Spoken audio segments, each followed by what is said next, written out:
sebenarnya apa yang kita pikirkan, apa yang kita alami, apa yang kita pelajari dari konteks keilmuan, itu kalau tidak berdasar kepada Allah dan Rasul,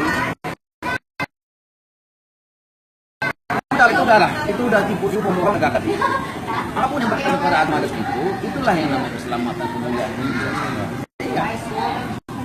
Misal contoh, orang berpikir kalau satu rumah tangga ekonominya mantap misalnya, penghasilannya meningkat, orang dari sisi ilmu keduniaan maka dia katakan keluarganya menjadi keluarga yang bahagia. Ukurannya dia, semakin lebar rumahnya dianggap bahagia, semakin banyak mobilnya dia dikatakan bahagia, semakin luas kebunnya maka dikatakan bahagia. Coba kita lihat faktanya, apakah benar? Apakah kemudian ilmu pengaman manusia ini lebih bisa dijadikan ukuran daripada keputusan Allah dan Rasul? Keputusan Allah dan Rasulnya apa? Allah telah memutuskan keselamatan, kesuksesan, kebahagiaan manusia itu ada pada amal agama. Sempurna kita amal agama, bagaimana amal agama sempurna? Sempurnakan sunnah. Hari ini orang menganggap sunnah itu ketika dilakukan maka kemudian dia berpahala, ketika ditinggalkan tidak masalah. Padahal tidak seperti itu. Karena sesungguhnya, contoh, hampir seluruh daerah. Sekarang kita tanya di Bandung misalnya kan, di Jogja, di mana-mana. Coba lihat angka perceraian. Di pemerintah misalnya kan, siapa yang paling banyak bercerai? Mayoritas guru. Lalu guru yang mendapat sertifikasi atau tidak dapat? Makanya dikatakan guru yang dapat sertifikasi. Padahal harusnya kan dia dapat dana sertifikasi, ekonominya meningkat, harusnya kan rumah tangganya bahagia. Sejahtera, bahagia. Logikanya kan begitu. Tapi faktanya tidak. Ini data loh, faktanya tidak. Nah sekarang misalnya kan Allah Subhanahu wa taala putuskan, Allah telah putuskan keselamatan, kesuksesan, kebahagiaan manusia itu hanya pada amal agama. Pertanyaannya bagaimana mengamalkan agama? Hanya dengan sunnah saja. Allah tidak terima kalau tidak ada, sama seperti kita nelpon. Kita nelpon 10 angka, tapi terpencet cuma 9 angka, nyambung nggak?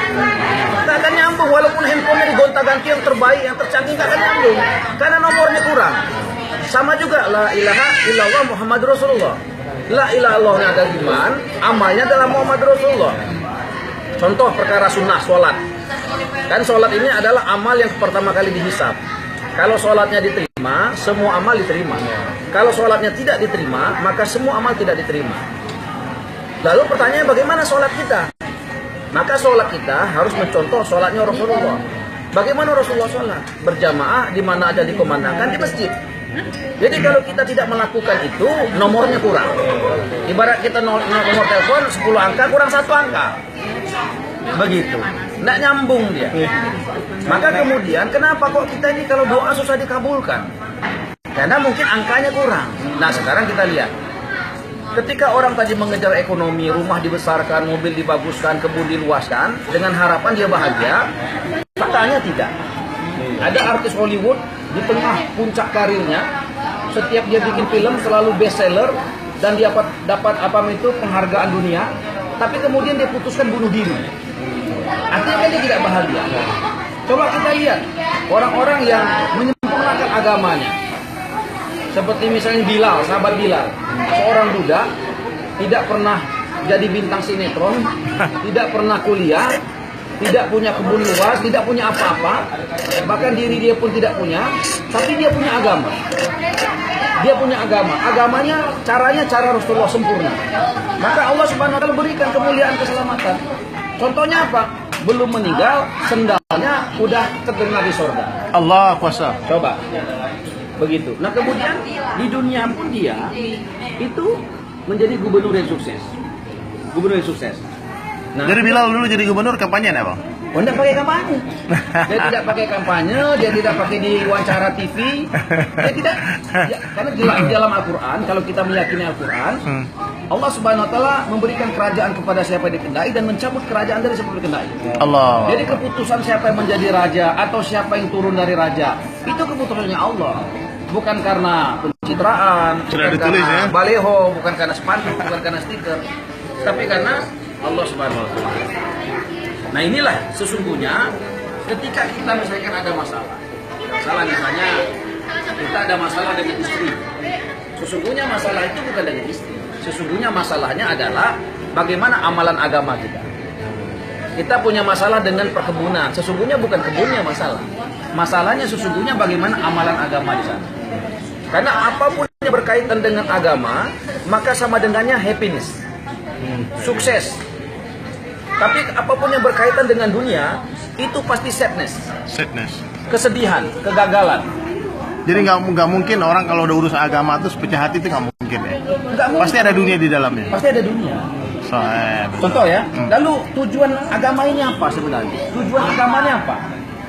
Tujuan agama ini sesungguhnya mencetak kita menjadi posisi tertinggi. Apa posisi tertinggi? Apa menjadi presiden? Apa menjadi gubernur? Apa punya tidak? Sesungguhnya posisi tertinggi yang diinginkan Allah dan Rasulnya adalah hamba. Jadi seseorang itu sekarang di dunia ini belajar menjadi hamba. Jadi hamba ini derajat tertinggi ya? Derajat tertinggi. Contoh Rasulullah. Hamba Allah tapi ya? Ya, hamba Allah. Rasulullah ketika meninggal, apakah Rasulullah meninggalkan rumah besar? Tidak. Apakah meninggalkan harta? Yang dia tinggalkan agama kepada para sahabat. 124.000 sahabat. Ketika haji wada disampaikan, wahai sahabatku, sampaikan ini agama kepada yang tidak hadir. Tidak lama kemudian Rasulullah meninggal dunia. Meninggalnya sebagai hamba. Seorang hamba meninggal itu tidak meninggalkan apa-apa. Tidak meninggalkan kebendaan. Siti Khadijah, orang kaya raya di Madinah. Tapi ketika dia meninggal, hanya baju di badan. Meninggal sebagai seorang hamba. Jadi kalau kita meninggal sebagai seorang raja, saya khawatir tempat kita bersama dengan Firaun. Kalau kita meninggal dalam gelimang harta, saya khawatir tempat kita di Korun. Jadi bagaimana kita belajar menjadi hamba? Nah, ini dalam konteks agama. Agama ini adalah menjadi SOP, panduan menjadi seorang hamba. Ketika kita meninggal sebagai seorang hamba, maka Allah ridho dan kita akan dijadikan raja selama-lamanya. Allah. Bagi. Subhanallah. Jadi ini tamu-tamu sudah pada datang lagi nih. Ngopi benar-benar nih. Jadi kita dengar dari Pak Helmi Hasan tadi bahwasanya seluruh manusia ini adalah hamba sebetulnya. Dan derajat tertinggi daripada seluruh hamba itu adalah hambanya Allah Subhanahu wa taala. Siapa saja yang tidak mau menjadi hamba Allah, dia pasti akan menjadi hamba selain Allah. Sahih Pak? Ya. Pak Wali ya. Nah, terus gimana Pak Wali kemarin sedikit komentarnya tentang kemarin aksi damai umat Islam di Senayan? Kita lihat, saya alhamdulillah hadir kemarin dari Istiqlal, kita berjalan bersama para ulama. Luar biasa kesejukan. Bahkan matahari pun sehari kemarin itu saya lihat tidak berani menyentuh kulit peserta demo tuh. Gak ada panas, gak ada sejuk, luar biasa sampai sore, sampai maghrib itu baru terjadi huru hara sedikit kan. Itu pun berakhir dengan damai. Bang Helmi kemarin kan lagi di Bengkulu ya, lagi di luar kota, lagi tidak di Jakarta. Subhanallah. Bagaimana pandangan Bang Helmi tentang aksi kemarin itu bagaimana? Ya, saya memandang aksi kemarin itu aksi yang sangat damai ya. Dan kemudian saya melihat juga bagaimana polisi-polisinya juga mengedepankan kesantunan ya, tidak menggunakan tampilan-tampilan yang membuat masa menjadi tidak damai. Takut, ya. Bagaimana dia pakai topi haji, bagaimana dia pakai sorban begitu kan. Bersalawat, asmaul husna dan sebagainya. Saya pikir cukup bagus. Kalau ada misalkan persoalan-persoalan di tengah malam itu, ya masing-masing kita mungkin harus mengevaluasi diri. Yang terpenting dari persoalan itu saya lihat, sesungguhnya semua yang terjadi ini hanya satu saja yang mengatur, tunggal. Hanya Allah Subhanahu wa taala yang mengatur tunggal. Maka kemudian bagaimana kemudian kita ini ya nangis sama-sama, doa kepada Allah Subhanahu wa taala agar Allah Subhanahu wa taala memperbaiki semua. Sama seperti pohon misalnya, pohon itu tentu bukan daunnya, bukan bunganya, bukan buahnya, tapi adalah bagaimana akarnya. Akarnya kita perbaiki, kita akan perbaiki. Baru baik semua nanti ya. Perbaiki semua, insya Allah. Ekonomi akan Allah perbaiki, politik akan Allah perbaiki. Dan ini tentu menyadarkan kita untuk kembali ingat kepada Allah Subhanahu wa taala. Mungkin selama ini masjid kita tidak makmur, ya. Sholat kita tidak tepat pada waktunya. Mungkin selama ini kita masih kurang baca Quran dan sebagainya. Ini momentum bagi kita bersama untuk kemudian kita meningkatkan iman amal kita. Ini momentum dan jangan pernah kita berprasangka buruk. Apa yang dilakukan kawan-kawan dengan ulama kemarin adalah satu hal yang baik, satu hal yang bagus. perlu kita berikan apresiasi, ya, perlu kita dukung, perlu kita doakan.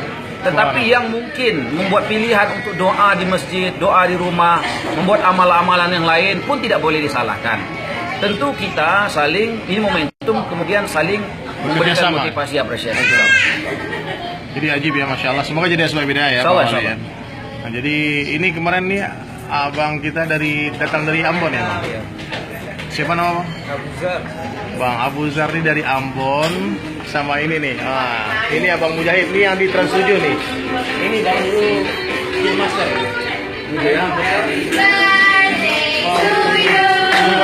Oh, ada yang ulang tahun. Subhanallah.